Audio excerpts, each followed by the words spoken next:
बिस्मिल्लाहिर्रहमानिर्रहीम। अस्सलाम वालेकुम डियर स्टूडेंट, आज लेक्चर नंबर 24 के साथ मैं एक दफ़ा फिर Nishat boys high school Shahrukh Alam colony Multan के ऑफिशियल यूट्यूब पेज पर आपको खुश आमदीद कहता हूँ।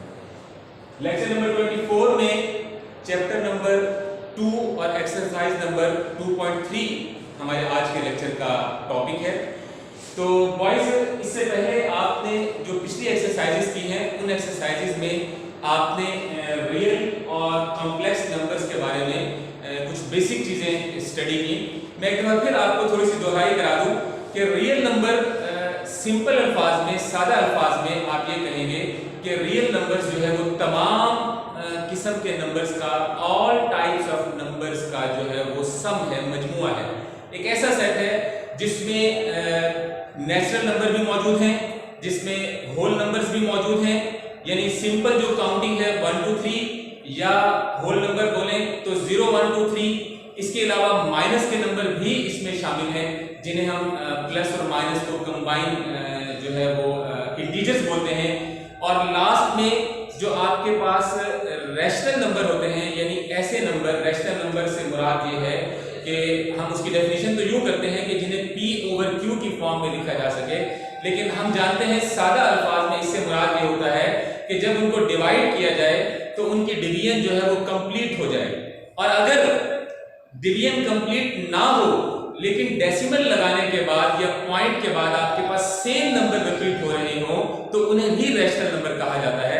मिसाल के तौर पर देखें, अगर कहीं पर हमारे पास किसी नंबर को डिवाइड किया, जैसे कि 1/2, जब हम इसे डिवाइड करेंगे तो हमें मिलेगा 0.5।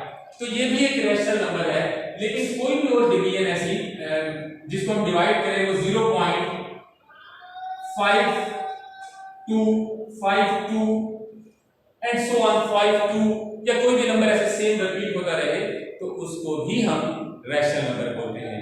और ऐसे नंबर जिनकी डिवीजन कभी खत्म ना हो, जैसे हमने एग्जांपल ली थी 3.14, एक ऐसा नंबर है जिसे हम पाई भी बोलते हैं कि जब आप इसको डिवाइड मजीद करते चले जाएंगे तो इसका कोई एंड नहीं होगा, तो ऐसे नंबर्स को इर्रेशनल नंबर बोलते हैं। इसके अलावा हमने ये भी देखा था कि जो प्राइम नंबर्स हैं आपके पास, 2 स्क्वायर रूट है, या इसी तरह से 3 स्क्वायर रूट हो या 5 स्क्वायर रूट हो, तो इन तमाम को भी इर्रेशनल नंबर बोला जाता है।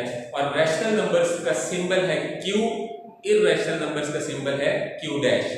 तो जिनकी डिवीजन खत्म नहीं होती, यानी 2 स्क्वायर रूट, या जैसे मैंने एग्जांपल दी पाई की, और जिनकी हो जाती है वो भी, और प्लस वाले भी, माइनस वाले भी, अलॉन्ग विद 0, ये तमाम के तमाम नंबर जो हैं रियल नंबर्स कहलाते हैं। इसके बाद अगली एक्सरसाइज में आप कॉम्प्लेक्स नंबर्स के बारे में भी पढ़ेंगे, वो इससे एक स्टेप आगे है। मैं फिर आप उसकी तरफ नहीं जाता, बल्कि यहाँ पर देख लीजिए आप कि यहाँ पर ये जो रेडिकल साइन है, रेडिकल साइन के अंदर जो माइनस आ गया है, तो इसको हम बोलते हैं कॉम्प्लेक्स नंबर। अगली एक्सरसाइजेस में डिटेल से इस पर डिस्कशन मौजूद है, मैं इसीलिए चाह रहा था कि इसको बाद में डिस्कस करेंगे, लेकिन मुख्तसर मैंने आपको बता दिया यहाँ पर, जो कि आपके पास क्वेश्चन, पहला क्वेश्चन जो मैंने लिखा हुआ है वो स्टार्ट ही ऐसे हो रहा है, यानी जब स्क्वायर रूट के अंदर माइनस का साइन मौजूद हो तो हम उसको बोलते हैं कि ये कॉम्प्लेक्स नंबर्स हैं। तो बेटा अब क्वेश्चन नंबर 1 की स्टेटमेंट देखिए, बल्कि स्टेटमेंट पढ़ने से पहले कुछ बेसिक मजीद टर्म्स हैं जो मेरे पास यहाँ स्पेस थी, मैंने आपके लिए लिखे, मैं आपको फिर वो रिवाइज करवा दूं। एक लफ्ज इस्तेमाल होता है अमूमन एक्सप्रेशन। एक्सप्रेशन क्या है या स्टेटमेंट क्या है? तो जो आपको क्वेश्चन लिख कर दिया गया होता है उसे एक्सप्रेशन या स्टेटमेंट बोलते हैं। ये हम इसे कह सकते हैं कि हमारे पास एक एक्सप्रेशन है, ये गिवन एक्सप्रेशन है, ये गिवन स्टेटमेंट है। इसी तरह अलजेब्रा के अंदर अगर हमारे पास यहाँ पर देखें, अगर मैं इतना लिख दूं 2x + 7, अब चूंकि यहां पर एक अननोन नंबर मौजूद है, x मौजूद है, ये y भी हो सकता था, ये z भी हो सकता था, इसीलिए हम इसे बोलते हैं ये अलजेब्रा है। अलजेब्रा मैथ्स की वो ब्रांच है जिसके अंदर हम कोएफिशिएंट कांस्टेंट्स के साथ वेरिएबल्स को डिस्कस करते हैं, अननोन वैल्यूज जिसमें मौजूद होती हैं। अब जिस तरह से ये आपके सामने लिखा हुआ है, इस शक्ल में इसको बोलते हैं अलजेब्रिक एक्सप्रेशन। लेकिन अगर मैं इसको ऐसे कर दूं, सेम इक्वेशन को या कोई भी हो, देखें आप 2x plus 7 is equal to 1 या इज इक्वल टू 0, जब यहां पर इक्वल का साइन आ गया, अब इसका नाम होगा अलजेब्रिक इक्वेशन। ये है अलजेब्रिक एक्सप्रेशन, ये है अलजेब्रिक इक्वेशन। ये जो है इसमें चूंकि अननोन नंबर नहीं है, ये अलजेब्रिक एक्सप्रेशन नहीं है, ये इसको आप मैथमेटिकल एक्सप्रेशन कह सकते हैं, सिंपल ये एक्सप्रेशन है। तो हमारे पास मैं आपको इस तरह टर्म्स बता रहा था कि एक्सप्रेशन और स्टेटमेंट से क्या मुराद है। इसी तरह फिर एक लफ्ज से आपका वास्ता पड़ता है रेडिकल। तो रेडिकल मैंने आपको 2.1 में भी बताया था कि जब हमारे पास कोई भी नंबर इस तरह एक्सपोनेंट के साथ मौजूद है, फ्रैक्शनल एक्सपोनेंट के साथ मौजूद है, यानी खाली स्क्वायर रूट लगा हुआ है, जिसे हम 1/2 एक्सपोनेंट के इक्वल लेते हैं, 1/2 के इक्वल नहीं, 1/2 एक्सपोनेंट के इक्वल, ये बात ध्यान में होनी चाहिए। यानी जहां कहीं भी हमारे पास किसी नंबर के ऊपर स्क्वायर रूट मौजूद है, जब हम इसको यहां से रिमूव करेंगे या रिप्लेस करेंगे तो 1/2 आएगा। अगर इसका नाम है स्क्वायर रूट, यहां 3 भी हो सकता है, साथ लिखा हुआ है जैसे कि इस सवाल में लिखा हुआ है। जब इसको हम कन्वर्ट करेंगे एक्सपोनेंशियल फॉर्म में तो ये 1/3 आएगा। कोई भी नंबर जो यहां पर लिखा हुआ होगा इस साइन के बाहर से बुला दें, इस कैप के अंदर लिखा होगा, जैसे मैंने यहाँ पर ये 3 लिखा है, तो वो नंबर जो है वो दरअसल पार होती है, उसकी 1/, में जाके पार बन जाती है। इसको एक्सपोनेंट भी बोलते हैं और पार भी बोलते हैं। अच्छा, एक बाकायदा तौर पे सवाल शुरू करने से पहले एक बहुत अहम बात जिससे जो स्टूडेंट्स से मिस्टेक हो जाती है कि जब भी एक्सपोनेंट या पार को लिखा जाता है, इसको ऊपर एक स्मॉल नंबर की सूरत में लिखा जाता है, चाहे वो फ्रैक्शन की सूरत में हो चाहे सिंपल पार हो। कम से कम आप देखिए, ये जो मैंने लिखा है ये ठीक है, मिड से यानी नंबर के हाफ से मिनिमम ऊपर हो। ये वाला क्वेश्चन देखें, यहां पर देखें मैंने a और 2, अमूमी तौर पर बच्चे ऐसे करते हैं कि वो आगे जो पार होती है वो इतनी बड़ी करके लिख देते हैं कि वो तकरीबन उस नंबर के लेवल पे आ जाता है, ये बेस कहलाती है। तो ये तरीका गलत है। ये जिसके ऊपर पार लिखी हुई वो बेस है, यहाँ पे a बेस है, यहाँ पे 5 बेस है, यहाँ पर भी 5 बेस है। तो पार को लिखते हुए आपने एक चीज का खास तौर पे ख्याल करना है कि वो पार जो है वो मिनिमम नंबर के डिजिट के हाफ से सेंटर से ऊपर होनी चाहिए।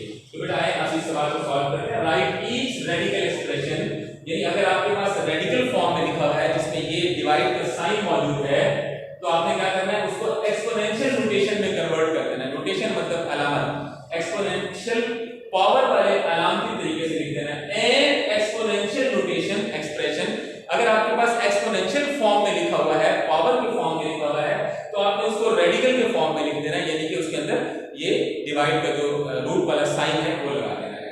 अच्छा, अगर ये नंबर यहाँ पे ना होगा तो हम इसको बोलते हैं स्क्वायर रूट। अब यहाँ पर क्योंकि इसके ऊपर 3 लगा हुआ है तो अब ये कहलाएगा क्यूब रूट।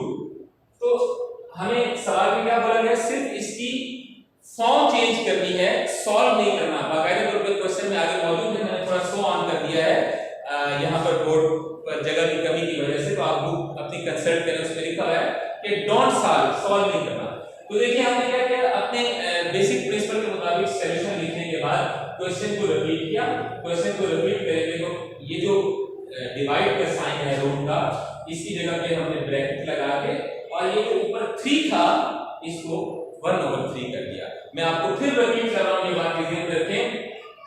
देखिए यहां पर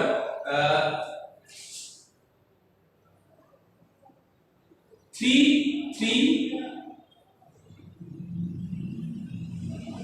और 3 ये दो अलग अलग चीजें हैं। ये जो 3 है ना, ये इस कैप के अंदर लिखा हुआ है और ये कंपैरेटिवली स्मॉल करके लिखा होता है, ये उसकी एक्सपोनेंट है, 1/3 एक्सपोनेंट है।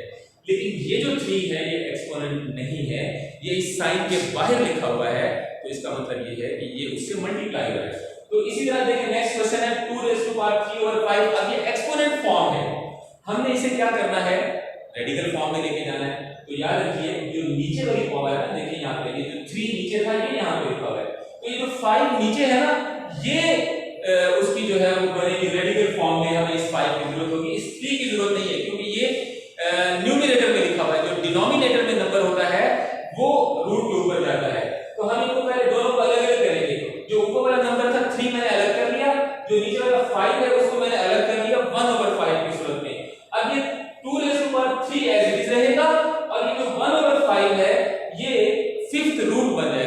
फिफ्थ रूट कहलाएगा।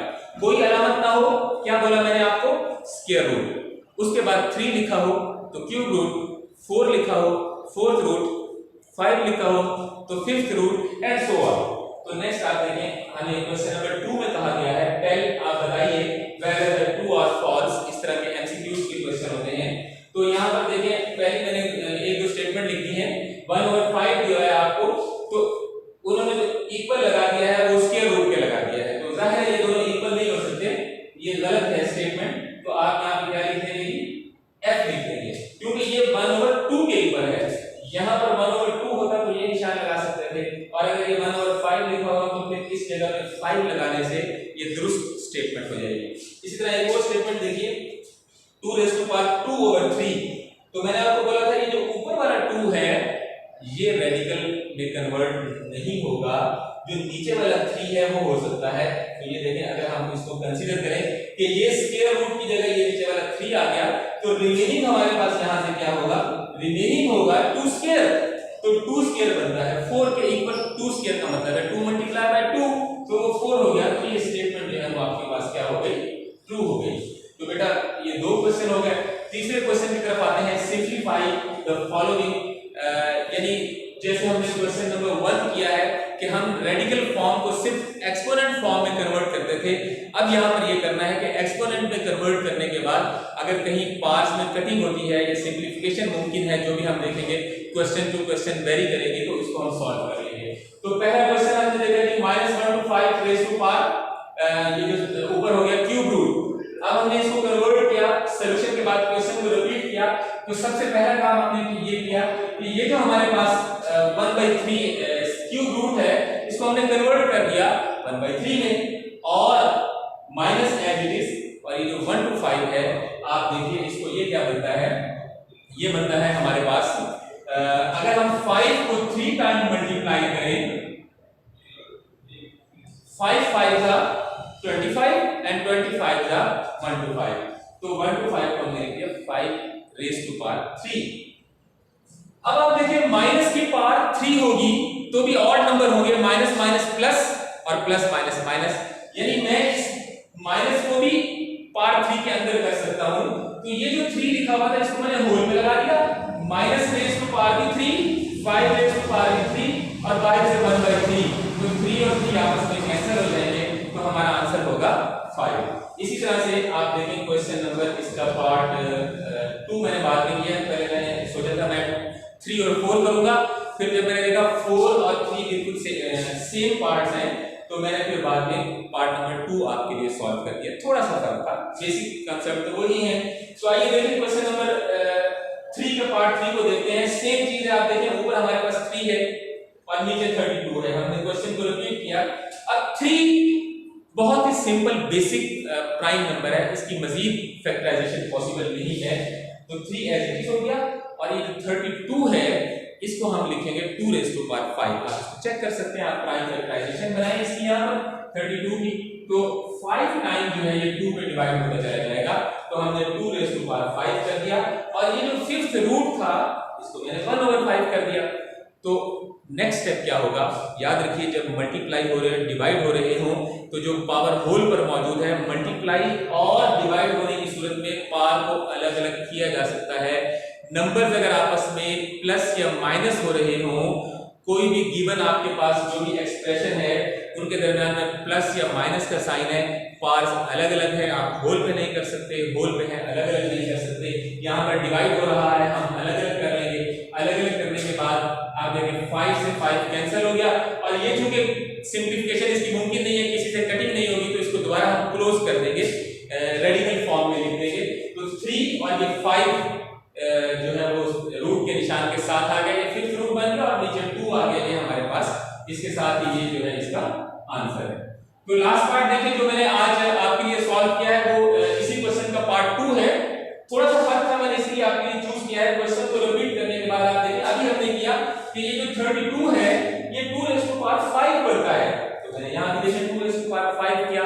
लेकिन जब मैं रेडिकल को रिमूव करता हूं तो यहाँ पर 1/4 होगा। तो बेटा हमने कटिंग करनी होती है। यहाँ पर देखिए दोनों 5 थे, यहाँ पर पहले एक सवाल आया था जहां दोनों 3 मौजूद थे। हाँ ये देखिए ऊपर ही है, यहाँ दोनों 3 है, 3